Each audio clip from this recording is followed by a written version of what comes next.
I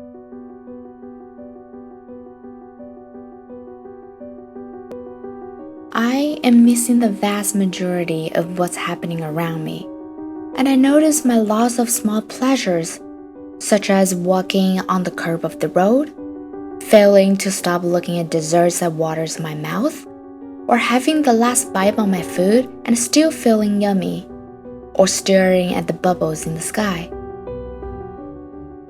or passing the little cute ones so close and they're not scared away. I'm consistently living in a city that I'm learning to ignore a lot of things. Why humans communicate the way we do and why we can't talk like flowers do? If I were a fish, how my world is different. What does city's little decorator think when he or she made the random drawing? What is happiness? Does reincarnation exist? And so on and so on. At the same time, I'm counting down days in my life while I don't have much time to learn or experience all those. I used to worry a lot about grades and how I can do better on things that I'm supposed to do for some reason. Now, after being handed a piece of paper which proves my limited knowledge on a certain subject, but good enough to move on, I realize I've checked off the last item on the must-do list my mommy and daddy made for me. No more counting down days before each item is checked off, but starting to write down items on my own list. I don't know, what would you put on that list for yourself? I would put down, I guess the more cliché word, the 4-letter word, love.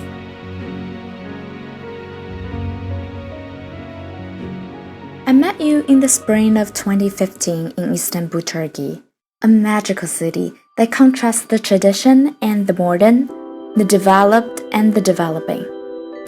It was on the last day, the first day of my trip in Istanbul. While trying to get back on the plane home, I was denied to board because I don't have visa to land in Canada, which I will have a temporary stop. After trying to call the airline for hours in the airport in hope of accommodating flights in vain, I decided to book a new one. And that's when I met you for the first time at the little booth of Turkish airline at the airport. You helped me find a non-stop flight back home, I guess like you normally do with all other customers.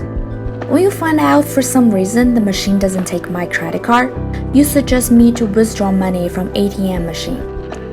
Since the last minute flights cost a lot of money, for security, you initiated to accompany me to the ATM and back. When we got to the ATM, guess what? My card was swallowed. I freaked out and was kicking the machine and jumping up and down. You helped me call the ATM machine company, but no result. Then you suggest me to try online booking, since thanks God I remember my card info. My hope broke again, since the only card I have is not taken, maybe because the amount was too huge.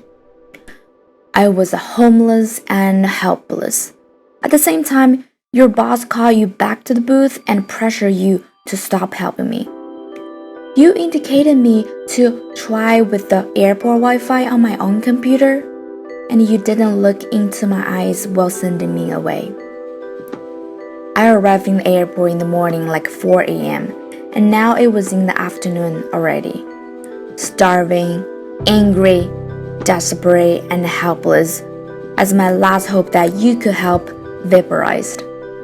I started to cry and kept asking why all this happened and what I can do. Probably 20 minutes later, I used my only cash left to buy an international calling card and begged my friend to buy a ticket for me home. She did it, and I was saved. 4 hours later, I finally checked in my luggage and ready to go through the security check. At the same time, I noticed someone looking familiar. I saw you, looking really worried, looking for someone. I said hi and told you the good news that I'm finally going home. You dissolved into relief right away and said you were looking for me for the past 4 hours and searched for almost the whole airport. You felt so bad about sending me away helpless while he can do anything while his boss is around. Then you escaped the office anyways to search for me. I shook your hands and promised I would return the favor one day. I said bye and left with your Facebook contact. 14 hours later, I arrived home and started to talk to you. And we didn't stop talking for the past 14 months.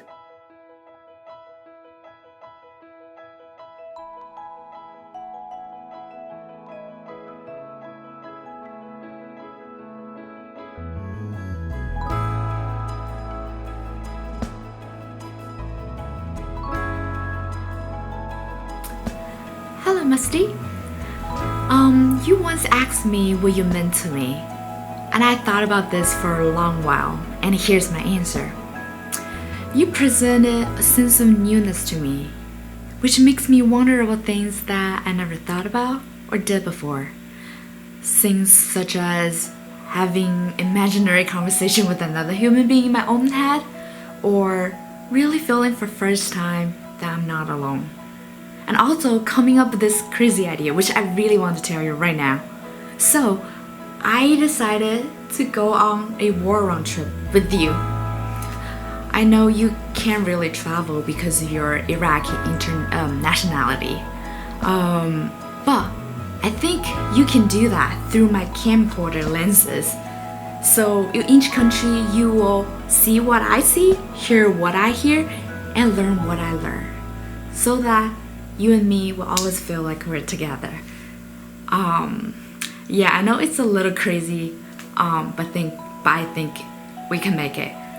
And so I guess another answer to the question what you mean to me, I think you also present a sense of hope. A hope that I can sense more love, be more appreciative towards life, and be wise more. So please be looking forward to my next video, which I'll be traveling to New York, and I want to show you the New York that you never seen before.